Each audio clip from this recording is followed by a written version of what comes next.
you guys are heading into this busy, busy time of the year, and it can be extremely stressful. So we thought this was the perfect time to bring me in and talk a little bit about mindfulness. So I'm gonna ask a question. I don't need you to raise your hands or anything, but how many of you woke up this morning and felt good? And I'm not just talking about whether you had aches and pains. I'm talking about in your heart and in your mind when you woke up this morning. And again, you don't have to raise your hand because there's no judgment here, and I don't need to know, only you need to know. One of the things, backing up a little bit, knowing how I met Stephanie was I had a jewelry business. And I've been designing jewelry since just shortly after my son was born in 2001. I became an LLC in 2012, and I really said that I'm just gonna launch this business and I'm gonna go for it. I also had a full-time job, and I also had become a single mother. So I was very, very busy. I was out social events, things like that. And I also discovered social media. And in the flyer, you probably read a little bit about what I wanted to bring today. And I discovered social media. I got very involved in social media. As I was designing my jewelry, one of the other discoveries that I had was that it was more about, it wasn't about the jewelry at all. It actually was what I was putting into the jewelry that really mattered. And I had proof from clients of mine, from custom pieces to some of the manufactured pieces that I was creating. They were like, I don't know what it is about your jewelry, but I feel better when I wear it. Or another person would come to me and say, oh my gosh, I was at this big gala and 500 people in the room, and a woman walked all the way across and she said, I've been staring at your piece all this time, which I thought was following what I was experiencing. So I started to expand that side into social media and being out there, sending out positive messages, all of that for years. And it hit me last year that I was starting to get tired. And I was starting to feel a little lost. And there's always those moments, those defining moments where somebody says something to you and you go, oh my goodness. Well, there was a response. I had asked somebody to come to an event. Didn't cost them anything. It was at my house. I have people over at my home all the time. And her response to me was, that's okay. I just want to feed off of your energy on Facebook. And I thought that was interesting word choice. And I reflected on that quite a bit. And realized that, maybe this isn't serving me anymore. Maybe I'm giving too much and there's a lot of takers out there. And then there was another moment where someone wanted me to take my time, no charge type of thing. And that was the straw that broke the camel's back. So I deactivated. I'm sure we've all done that, right? Where we're like, I'm done, I'm through with this, I'm not doing it anymore. So you deactivate. So I deactivated, and it was a couple days had passed, and I realized that I had a phone number that I needed to get off of Messenger because I had a coffee date set, and I didn't have her phone number. I thought I had, written everything down. So I got back on, and there were 72 notifications, and I thought, what? I thought they couldn't see me anymore. So I thought, I'm just going to click on, and I'm going to read through all 72 notifications and see what people are reaching out to me for. Not a single one of them served me. It was this person added me to some product group that I don't even know anything about.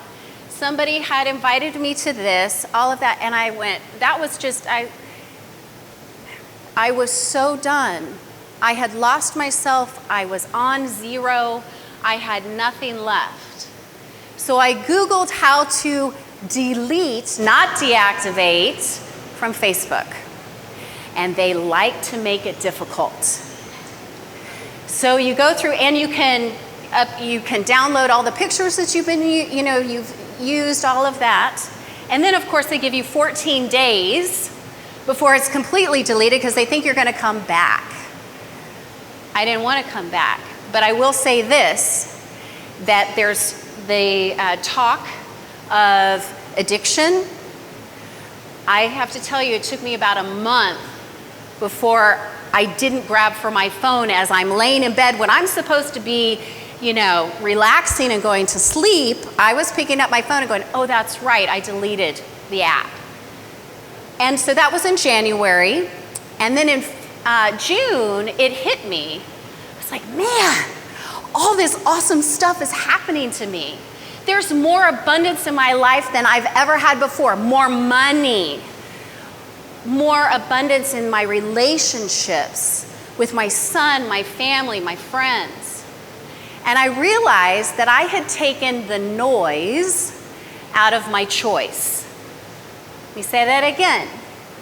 I had taken the noise out of my choice. So all the chatter that was filling my mind through people that really ultimately didn't care about me, I was absorbing all of that and I had gotten rid of it. I was making decisions for myself and what served me. And what had happened was I had shifted my mindset to take care of me first. And all I'm focusing on now, I'm blessed every once in a while to get up and share my story with people because of invitations from Stephanie. But I have a full-time job, which I've shifted the mindset on that. And that took me interviewing at some other places to figure out, why in the world would I want to leave this job? I have freedom, I have money, I have all this stuff. So why don't I just try to have more fun at this job that I have? And maybe that's something where you are in your business as you come into this moment of hustle and bustle and weddings and holiday parties and things like that. Maybe you just decide to use a 3-letter word, fun. Let's just have fun. Let's have fun with that difficult client. Because the more in line that you are and the more you are focused on what serves you, I guarantee your clients are going to feel it. Everything that you do for yourself, your clients, your family, anyone, even the person walking down the street, those moments when I'm in complete alignment, I'm having fun, my mindset, I woke up in the morning and went, man, I have a ton of stuff to do today, but man, I am appreciating the fact that my body didn't shut down last night. It took care of itself. I mean, it could be something as simple as that. Or to wake up in the morning and go, thank you, thank you, thank you. And something, actually there's studies, brain studies, that when you shift your mindset and shift into a positive state and look at things differently, your brain starts to rewire itself. And I'm not saying that I'm perfect. I still have my days, and this is what I tell everyone. Everyone has the right to their pity party. It's how long you stay at the party that matters. And let me tell you, my pity parties years ago, becoming a single mom, having to work, I was never gonna work. I spent a lot of time at a pity party. Weeks. Went out a lot. Associated with people I shouldn't associate with. And what I decided was that didn't serve me. There's contrast. When you have moments of contrast, embrace that. Instead of being tense and resistant, embrace the contrast, because within the contrast you learn what you want and what you don't want.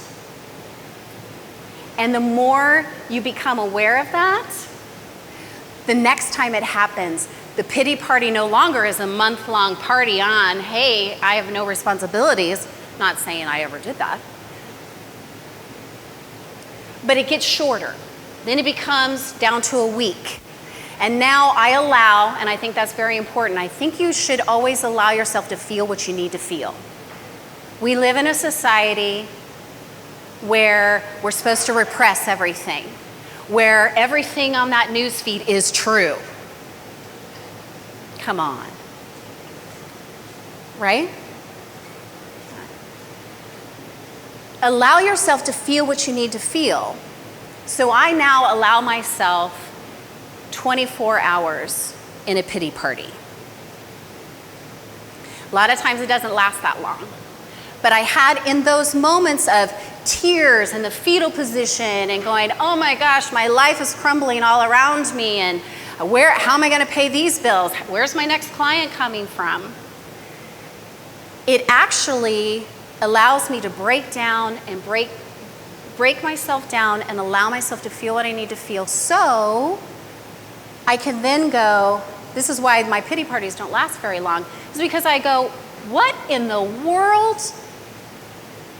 I have a beautiful son. I have friends that love me dearly. And you know what? I'm a pretty darn good person. And I like me. So wipe the tears, get up, change your mindset, change your thoughts, and go out and do something. So one of the things, here's one thing that I do, just in case, if you're out and about and you're like, I call it cattywampus. I love that word. I'm like, I'm feeling a little cattywampus today. That means that you're just wobbly and you're not sure, you're kind of floating around and you have no focus. I just choose to smile.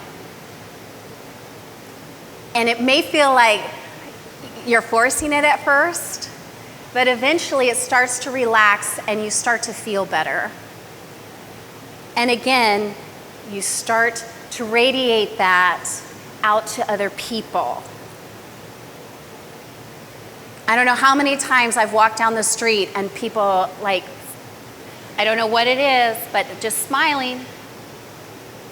They take notice, and you've given them something, but really you've gifted yourself.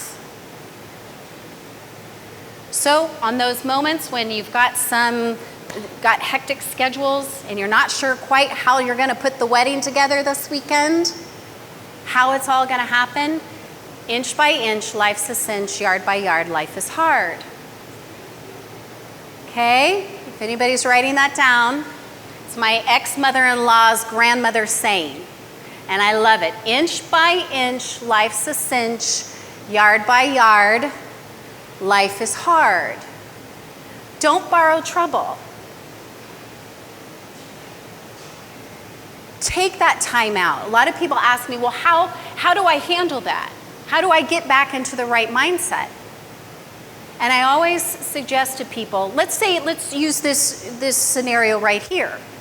There's something at the table that's not fitting for you and you don't feel 100%, and you feel cattywampus. You feel a little like you're in that tube trying to get out.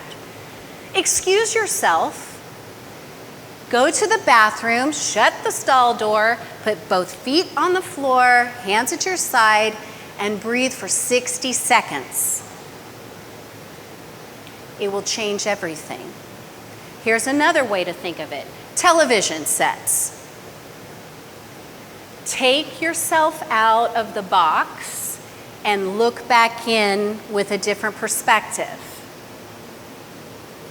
You may see your client differently. You'll see yourself differently. And then jump back into the box with that brand new attitude and perspective.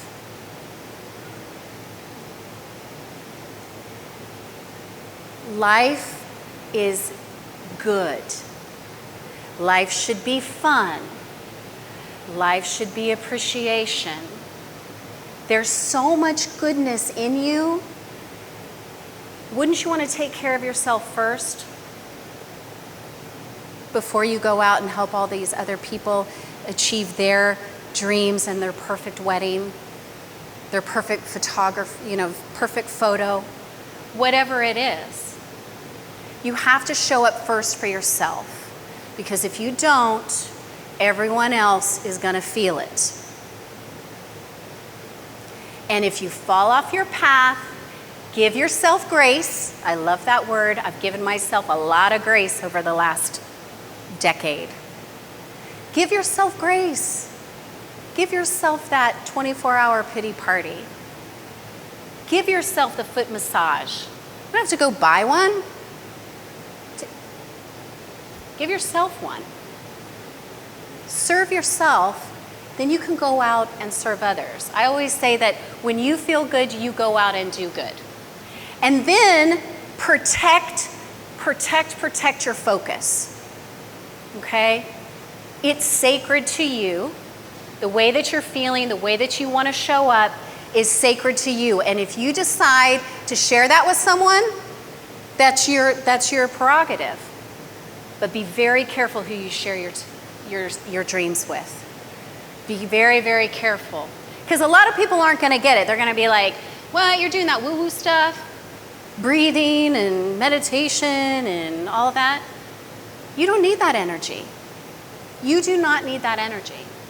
So keep it to yourself.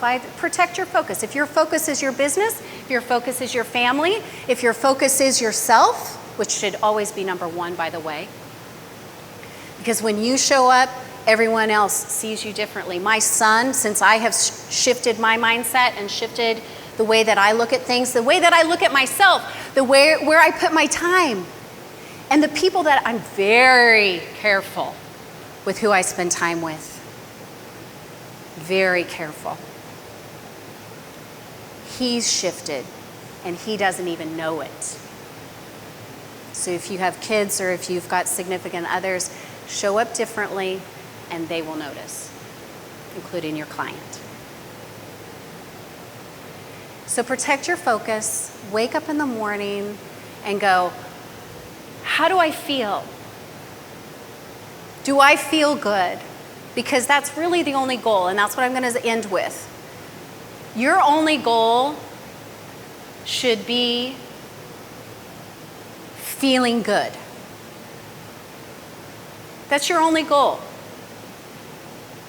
Not to go out and get 5 clients, new clients today, not to finish this, not to do that, because I guarantee that when you feel good, those 5 clients are going to show up anyway.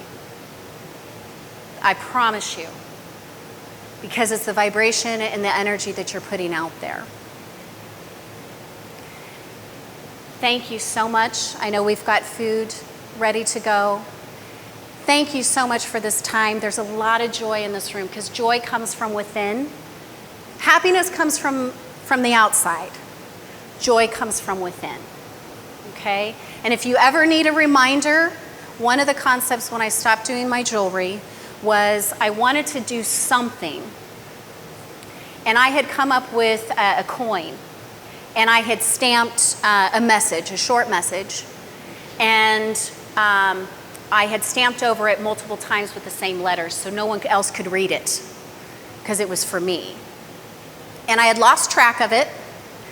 And I was heading into a meeting that I was feeling a little out of sorts. Wasn't sure I really wanted to meet with this client. And I happened to wear a coat that I hadn't worn in a while. And by golly, what do you think was in my pocket? My little coin that says, and I'll tell you, says, angels are with you. And all I had to do was touch it and be reminded of that message. And I went in there and I sold the crap out of my stuff. So I have these receptive reminders, and they make great gifts, but it's basically the same concept. And I encourage you to consider one. Or if there's something else out there that serves you, go with that. So thank you. If there's any questions or anything, let me know. I'm going to be around, obviously. There's some great food ready to be had. And thank you for your time and your presence here.